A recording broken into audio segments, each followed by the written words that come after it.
Come and eat. Shan audio web novel chapter 28. You're so troublesome. Shan stays at home until the 7th day of Lunar New Year before going back. In this period of time, she has had 4 telephone conversations with the president, each calling the other person twice. The main topic of her calls was about eating and drinking, asking if he has been eating and drinking well. Big Boss mainly talked about the finalization of the return journey and the customer satisfaction survey after giving away the Lunar New Year's gifts. Both parties are also satisfied with the quality of their few conversations. You're taking the plane, ah? You used to take the train. At Shan's home, Shuang Yi is lying on Shan's bed and watching her packing her luggage. Shan is also not speaking, quietly takes out her mobile phone, searches and shows a text message to Shuang Yi. She takes a look. The airline company sent ticket booking confirmation to you. Why are you showing me this? I did not make the booking. The day before yesterday, he suddenly sent it to my mobile phone equals. AIO, very overbearing. The desire to exercise control is very strong. Shuang Yi holds up her face with both hands and there are many stars in her eyes. Shan shuts her mouth and decides not to tell her the message is followed by a phone call by someone who wants to exercise his strong desire to control. He ordered her not to wander around after getting off the plane and must wait in the airport for his flight to land. Shuang Yi is starry-eyed, infatuated for a moment. I am asking you, what are your plans after going back? Firstly, pay him back the plane ticket money. Shan honestly speaks her mind. Shuang Yi really wants to hit the wall and says, don't you think returning the money is spoiling his good intention? But I also cannot take advantage of him, ah. Shan is very insistent. Of course the money has to be repaid, but don't you feel by doing that you are being icy cold? Do you think your boss will care much about this 20 pieces of papers? You cannot do it in another way. Then what should I do? Shan is struck dumb by what Shuang Yi said. She really feels she will look silly if she gives that little money to Big Boss. You do not know, soon after the Lunar New Year is Valentine's Day. You do not know how to buy something and give people ah. Shuang Yi rants. She is a romance novel author, so why does she have such a friend who lacks love IQ ah? With Shuang Yi's encouragement, the two get dressed and go straight to the city's most upscale shopping mall. While they are on their way, Shan is pondering over what to buy. Shuang Yi leaves her alone to her thoughts. As a result, when they are approaching the mall, Shan grabs her and says seriously, Shuang Yi, I think we cannot buy something costing $2,000. You think, I owe him $2,000, so if I buy something worth $2,000, it will not be considered a gift but a debt repayment. Thus, we will buy something costing $2,500. Shuang Yi glances at her and quickly ends the dialogue. Zhu Shan, shut up. They stroll around in the mall and realize it is really difficult to buy a man's gift, especially for a man such as Fang Teng. Shall we buy a pen? Shan proposes. Shuang Yi, can you be even more old-fashioned? What about a belt? Also, no good, too sensuous. How can it be sensuous? People say that men give women clothes to take them off. What you want to do by giving your boss a belt? Shuang Yi laughs. The female lead in my last book unfortunately gave a belt, and it is the reason used by the male lead as an excuse to eat her up in the first chapter. Shuang Yi, you write erotic novel. They stroll for exactly 2 full hours in the mall and finally buy a satisfactory gift. The next day, Shan brings the $2,580 gift selected by the two of them with the utmost care to board a plane to return to S City. The plane lands at 3 something in the afternoon, while Big Boss's plane will land a few hours later at the same airport. Thus, after getting off the plane, Shan drags her luggage to the cafe right across the arrival hall, on the 2nd level. This is what Big Boss commanded, to wait for him here and leave together. After ordering a drink, Shan finds a seat that can see the passengers coming out from the arrival hall on the ground floor.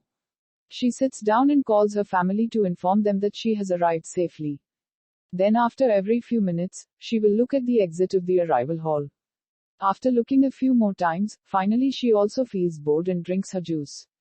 Before long she takes out the gift to Big Boss from her small bag. The gift is a pair of silver cufflinks. Dark silver metal inlaid with black gems, the side is very Chinese style, delicate workmanship brings out a low-key but luxurious feel. Shan lays them out on her palm. How to give them to Big Boss? Does she have to wait until February 14th? When she takes them out, what shall she say? Big Boss will have what kind of reaction? She rests her upper body on the table and looks at the cufflinks in her hands. Various kinds of images pass through her mind. Gradually, Shan is feeling a little sleepy. She clenches the cufflinks and decides to close her eyes to rest for a while. Slowly, she loses consciousness. She does not know how long has passed, but in her drowsy state she seems to hear the sound of the collision of chinaware. Shan sleepily looks up and notices a well-tailored black shirt. The brain is not fully awake yet. She sits up and is surprised to see Big Boss's gentle and handsome face. He is holding a white porcelain cup in his hand and reading a magazine. You are awake. Shan is completely awake now. When did you arrive? Half an hour ago. Shan embarrassingly says, why you did not call my mobile phone? I thought someone will meet me at the exit. Shan is ashamed. I accidentally fell asleep. Slept well. Fang Teng casually asks. Okay, then let's go as the driver has arrived. Tang Fang puts down the cup and picks up his coat and luggage. Oh, I have to settle the bill. I have already paid. Wait, Shan stops and anxiously looks around on the ground. When she is standing up, she notices that only one of the cufflinks is left. Fang Teng watches her looking around aimlessly for a while, before extending out his hand. Are you looking for this? Shan looks at the cufflink in his hand. How come it is with you? I picked it up at the side of your feet. His eyes color is deep. Where is the other one? Shan embarrassingly gives him the one she is still holding in her hand. Initially she wants to find an appropriate time to give them to him. How come now it becomes like the landlord is rushing her to hand over the property? Looks like something I can use. Yes, they are for you. Gift. Yes. Fang Teng does not speak again and walks out of the cafe. After turning over all her property, Shan silently follows him. When they are waiting for the lift, Fang Teng suddenly speaks up. Why all of a sudden give me these? Oh, that's something day is around the corner, Valentine's Day. Fang Teng smiles. Our family is very traditional, so we never celebrate the Western Valentine's Day. Shan is surprised, so she has wasted her gift. My parents knew each other while studying overseas. They loved to celebrate Western holidays, but my grandfather hated them, so on more than one occasion lectured my parents. Thus when I was a child, whenever it was Valentine's Day, my parents pretended to take Fang Yu and I out. Then they left us with a nanny and the two of them sneaked out for a date. Shan knows his parents were killed together in a car accident. Although when he talked about them, his tone did not reveal any emotion, his heart will surely be a little uncomfortable and unhappy. Suddenly, Shan wants to hold his hand but is also a little embarrassed. Eventually, she slowly holds out her hand, but her fingers only touches the back of his hand and right away he turns her hand over and captures it.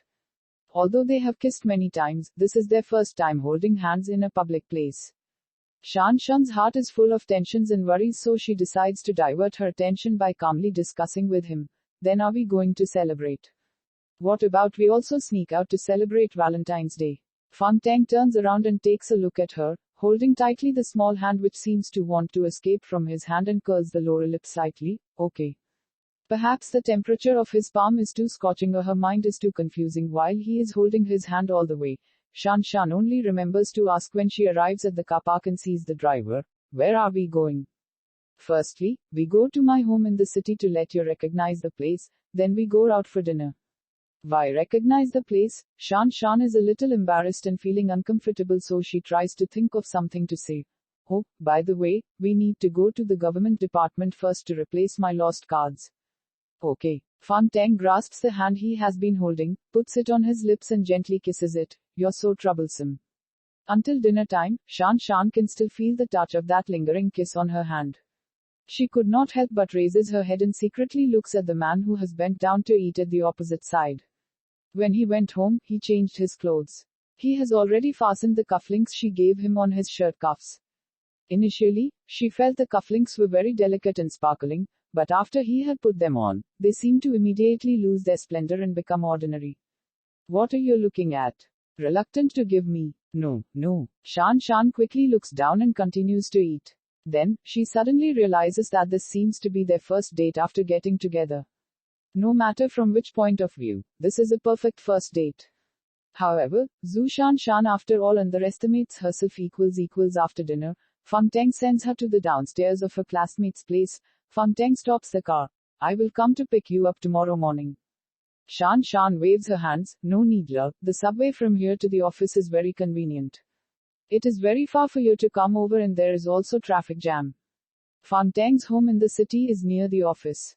To come over here to pick her up is equivalent to going back and forth. It is just a waste of time. Fang Teng nods his head and does not force her. Remember to come upstairs to eat at noon tomorrow. Cannot, Shan blurts out. Why? After repeated refusals, Fang Teng's voice becomes lower. Before, it did not matter for me to go to your office for lunch since there was nothing between us, but now we have a love relationship, then you need to lead by example. Fang Teng raises his eyebrows. What do you mean by lead by example? Say clearly. You do not know. Shan is surprised and looks at him. Our office does not allow office romance.